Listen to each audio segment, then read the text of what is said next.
I tanquem la brúixola com cada dilluns a aquesta hora parlant sobre salut mental. Avui seguim la petjada del que parlàvem en aquesta secció tot just fa una setmana i aprofundirem més sobre alguns dels conceptes que ja vam tractar, Joan. Doncs sí, concretament de la depressió i de la manera que el sentiment de la ira pot ser un component detonant. Per entendre aquesta relació abans, però, haurem de saber què és l'ira i de quina manera l'exterioritzem i ens afecta als éssers humans. Doncs per parlar de tot això i molt més, tenim a l'estudi un dilluns més el David Cueto, psicòleg al despatx Dr. Guilera, psicoset N'Esplugues i Acepteco a León. David, què tal? Bona tarda. Buenas tardes, ¿qué tal? Com avançàvem a la introducció, primer de tot, anem a clarificar conceptes. Sí. Com podem explicar què és la ira? Claro, la ira es una de estas emociones básicas, ¿no? Una sensación normalmente dirigida de un agravio, de una explosión, que la ira tiene un componente como de objeto dirigido, es decir, es un enfado que normalmente va fijado a alguien. Entonces, hablamos de la ira, ¿no? El tema de la depresión, que la depresión tiene comúnmente más conocimiento, más idea de anedonia, gente que no sale de la cama. Y en terapia, y si uno trabaja un poco en clínica, se da cuenta que la ira, esa emoción básica que al final no es disfuncional muchas veces, ¿no? Si nos sentimos atacados, heridos o amenazados, la ira al final es una reacción innata para defendernos y sobrevivir. El problema es que la ira, y en una sociedad un poco donde vivimos y hipercomunicada, si no se maneja, si no se canaliza o no se lleva de manera adecuada, genera muchos problemas de salud o problemas psicológicos. Entonces, es lo que digo, ¿no? Que la ira normalmente se asocia más a la agresividad, a la violencia, bueno, a gente que está pues herida o traumada incluso, pero que es un componente fundamental de la depresión, que empieza con el psicoanálisis, con diferentes teorías, y que en terapia al final la ira o el enfado, la hostilidad que se puede llamar hacia los terapeutas es fundamental. Es decir, tú intentas ayudar a una persona a que mejore, y es como digo, ¿no? Le obligas a hacer cambios, le obligas a pensar nuevas maneras de ver el mundo, a dejar atrás conceptos o ideas o personas que tenía cerca. Entonces, hay como hostilidad. Entonces, el concepto de hostilidad reprimida, que es puedo decir un subtipo de la ira, es algo que en terapia es universal, sea el enfoque que sea. Con lo cual, yo siempre recomiendo tener mucha atención en su estudio. De hecho, la bibliografía es bastante completa con el tema del aire. Entonces, como digo, es una emoción básica, es una emoción funcional, adaptativa, pero que puede ser de las que más problemas genere a medio o largo plazo como emoción no manejada si no se lleva, como digo, de manera adecuada. Està clar que les persones se'ls manifesta o manifesten la ira de diferent manera, en major o menor mesura, però podríem parlar d'una emoció universal? Claro, aquí hay una discusión, y esto llevamos muchos años con Hellman, con unos libros, ¿no? Que dicen que pues la explosión de las emociones es igual en Papúa Nueva Guinea que en Europa, ¿no? Entonces, aquí reconozco que todavía sigue un poco la discusión. Hubo esta serie, ¿no? de Lie to Me, que decía que hay microexpresiones, ¿no? que uno puede adivinar todas las situaciones de la persona, ¿no? en función de las expresiones innatas, y no es tan fácil al parecer. Entonces, la bibliografía dice que hay unas emociones comunes, pero claro, las emociones tienen un componente de socialización, que esto es muy importante. Es decir, ya sea, por ejemplo, por culturas, incluso por sexo o género, la expresión de las emociones está basada en la socialización. Entonces, sí que habrá ideas, pues, ¿no? Emociones universales, alegría, ira, tristeza, enfado, ¿no? Que puede ser algo más leve que la ira, pero al final, como digo, no podemos obviar la socialización, que el estar enfadado en una cultura u otra, según el sexo o el género, como digo, varía bastante, y con lo cual dar por sentado que hay unas emociones básicas universales y que se expresan no en la cara de la misma manera, los rasgos faciales, ¿no? los músculos facials, jo en este sentido como que todavía no és concluyente. Abans ho deies, David, que moltes vegades l'ira és la reacció a un fet extern. Sí. Tu creus que en algunes persones, a banda de ser una reacció evident, incontrolable en molts casos, també ho entenen com un sentiment que els és inherent? És a dir, que el tenen present durant tot el dia i no en moments puntuals on podrien sentir d'aquesta manera aquesta reacció?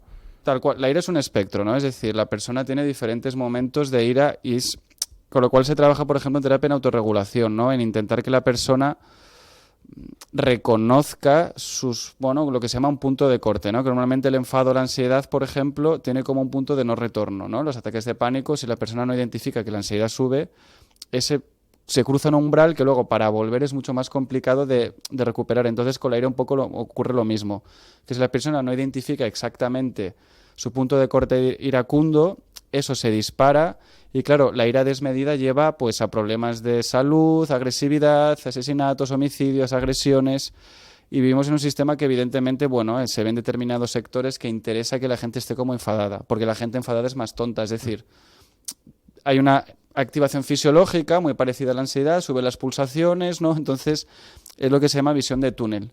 La gente normalmente enfadada es más reactiva, es como has dicho, es decir, tiene más tendencia a ser más susceptible a cualquier estímulo que se le intente lanzar. Entonces, si alguien quiere manipular a otra persona, mantenerla enfadada o iracunda suele ser una buena manera perquè és més reactiva i, per dir-ho entre comilles, com més tonta. A consulta, veus, ja hem dit que és un espectre i que també és molt individual Sí. perquè cadascú viu a la seva manera, però hi ha alguns temes que ja vagin molt acompanyats de la ira de manera recurrent? Yo hablo de mi experiencia personal, yo creo que personas, ¿no?, que trabajen en terapia creo que pueden coincidir, por ejemplo, en el caso de los hombres, ¿no?, de la masculinidad. Que lo que he hablado antes de la socialización, ¿no?, de las emociones, que, bueno, normalmente el tema yo creo que ha mejorado bastante, pero sí que parece que a los niños, chicos, se les enseña, ¿no?, de género masculino, sexo masculino, se les enseña cómo a externalizar más su enfado, y si una niña o una mujer externaliza, se le denomina, pues, no sé, estas típicas palabras, ¿no?, de histérica, o es que tienes un pronto, ¿no?, muy mal pronto, entonces tienes que comportarte como una mujer. Entonces, en esa parte de socialización, el tema del género, de que en dónde es correcto o no, ¿no?, la expresión de la ira. Entonces, como digo, ¿no?, una ira permanente suele ir asociada con la depresión, ¿no? La teoría psicoanalítica te hablaba de que es una herida narcisista, ¿no?, de que la ira era como la previa a la depresión, ¿no? Es decir, como no puedes lanzar la ira hacia afuera, la diriges hacia adentro y se convierte en depresión, que, bueno, es intuitivo, no es tan fácil muchas veces, pero sí que es verdad que en el tema de género-sexo, el cómo se enseña a vivir las emociones y cómo es correcto según la sociedad que te dice que puedes vivirlas, genera muchos problemas, porque muchas personas no identifican la ira porque a lo mejor en su sistema está validado gritar, enfadarse, estar permanente en un estado de agresividad ¿no?, y ira permanente, y a lo mejor es un sistema donde, bueno, imaginaros un hogar o imaginemos un sistema de apego, ¿no?, de la persona donde hay agresividad física y verbal constante. Entonces, la ira se le considera como un estado más natural. El problema es que eso lo sacas de ahí y entras, bueno, ese tipo de reactividad suele ser muy problemática. Entonces, como digo, es más fácil de manipular a estas personas. Entonces, muchas veces en terapia hay que hacer un reaprendizaje de la ira, es decir, cómo entenderla y cómo ver que al final no pasa nada por enfadarse de vez en cuando, pero que sea un mecanismo único de afrontamiento, que ese es el problema, que se utiliza solamente la ira, porque es, como digo, es externalizante, es fácil de conectar. La tristeza, hay estudios que hablan que a las personas normalmente les genera más dificultad definir la tristeza de manera tangible que la ira. Con lo cual, como es un atajo, es un camino muy rápido, si estoy enfadado, es más rápido conectar con el enfado o la ira que con la tristeza. Esto puede generar muchos problemes perquè la persona no identifica, per exemple, que està trista o que està enfadada. I ara, en aquest sentit, parlaves de dos conceptes interessants, que és reaprendre i crear mecanismes. Exacte. Perquè entenc que molta gent que ens escolta es pot sentir identificada en moments on sent aquesta ira i va molt associada amb el concepte de descontrol, de no saber què fer, no saber com reduir aquesta ira. Et vull preguntar, creus que és un procés que va previ a la ira, de poder anticipar situacions que diguem, ostres, això ens pot fer sentir d'una manera descontrolats, Sí. o és un cop sentim aquest sentiment quan hem de trobar alguna manera, algun mecanisme per frenar-lo? La evidencia científica yo creo que son dos pilares, es lo que os he comentado, las dos, hace muchos años ha habido protocolos del manejo de la ira, ¿no?, de anger management, que se llama, de temas, sobre todo temas más corporativos, agresivos. Entonces, claro, lo previo, si alguien tiene un estilo de vida saludable, red de apoyo, es decir, sobre todo gente cercana que te retroalimente, te anime, ¿no?, y te dé información más allá de dos o tres personas o lo que uno ve por internet. Hace ejercicio, por ejemplo. Si uno hace ejercicio, normalmente estará más acostumbrado a escuchar más a su cuerpo, porque entenderá que a lo mejor pues hay unas pulsaciones, unos fisiología. Entonces, lo previo es igual de importante que lo posterior, que sería... Los estudios dicen que la ira normalmente patológica va hacia la supresión, evitación o la rumiación. Es decir, que esos tres componentes que dirigimos hacia la ira suele hacerla como... bueno, empeorarla, por así decirlo. En cambio, si se utiliza la reevaluación como reestructuración de la situación, es decir, es lo que se llama, por ejemplo, terapia metacognitiva, que es una vez que la ira ha aparecido, dar herramientas a las personas como para, ¿no?, metacogniciones, pensar sobre cómo pensamos, para observar la ira desde arriba. ¿Este enfado que estoy teniendo es racional? Es decir, ¿es natural? Sí, las emociones son automáticas, pero en este contexto donde me encuentro, ¿es mejor dejarla fluir o pararla aquí mismo? Cómo en los estilos de afrontamiento, cómo la persona se enfrenta hacia, o cómo cree la persona que es la ira. Entonces, a partir de ahí se dan pautas concretas y muchas veces en muchas personas el autoentrenamiento, que os parece como muy intuitivo, muy fácil, que reconozcan la ira o que reconozcan la ira patològica requiere de setmanes i mesos de entrenamiento, de teràpia. Clar, és feina i a vegades una mateixa persona per si sola no ho pot denotar, no sap com actuar en certs motius. Inclús això potser els pot portar a normalitzar aquests atacs d'ira, aquesta ira que seria irracional en algun sentit. Claro. No sé si tu veus a molta gent que no s'ho pren de veritat, de debò, en sèrio, diguéssim, i no fa un tractament òptim sobre alguna cosa que sí que hauria de tenir un tractament òptim. Como en tantos temas de salud mental, bueno, y al final somos humanos, es complicado, pues la vida ocurre muchas cosas.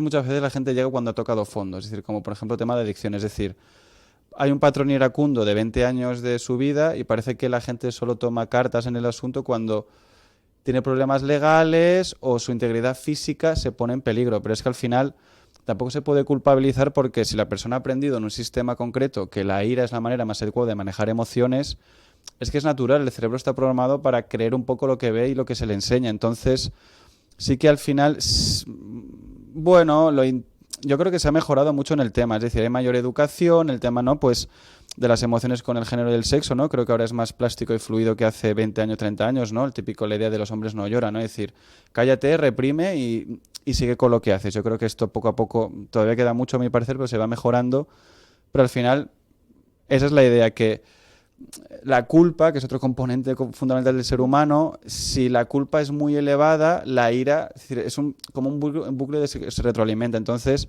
aunque la persona haya cometido, imaginemos un delito, una situación, se ha hecho daño, ¿no? Pues tema del suicidio, por ejemplo, ¿no? Una ira desmedida también puede hacer que la persona tenga autolisis. Entonces, quitarle la culpa de no haberle reconocido esa ira es el primer paso. Y luego, como hemos dicho, es comentar estrategias metacognitivas, identificar, sobre todo cuando la ira está el 1 o en el 2. Una vez que se ha pasado el 7 o el 8, como he dicho, ese umbral, volver a 3 es muy, muy complicado.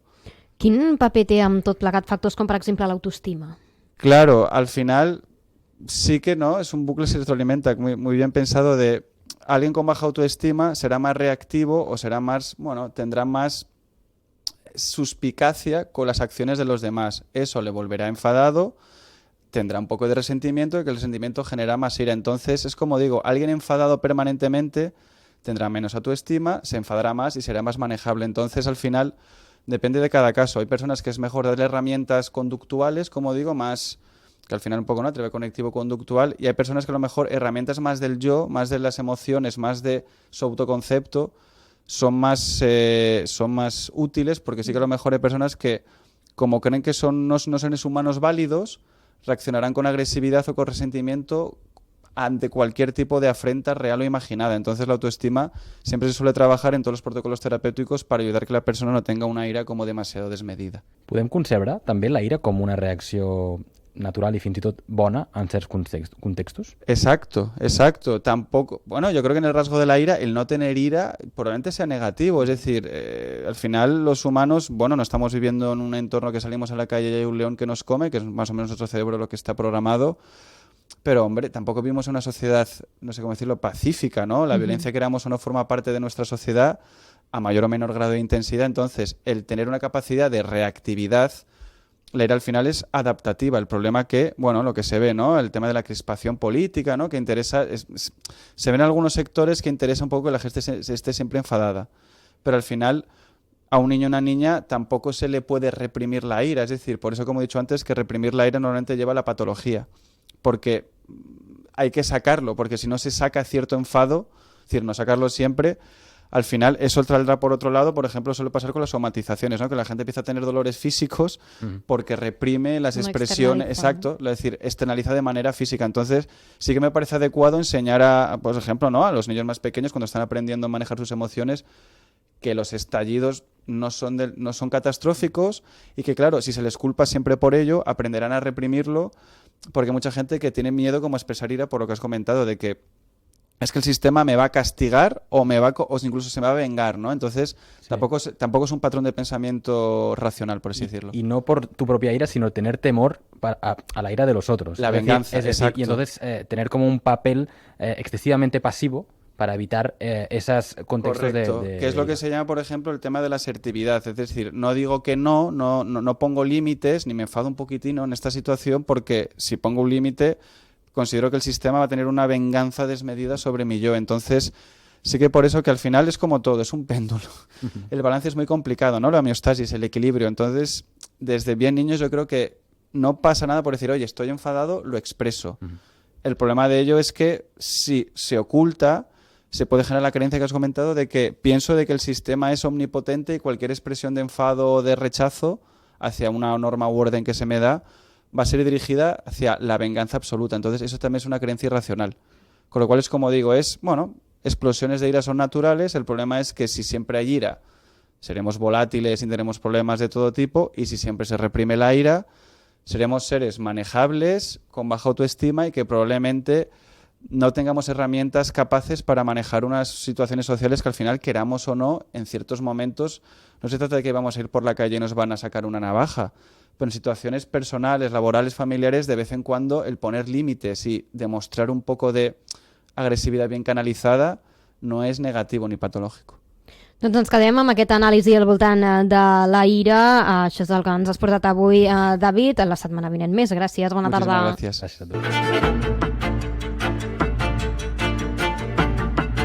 La Brúixola amb Lola Sorribas.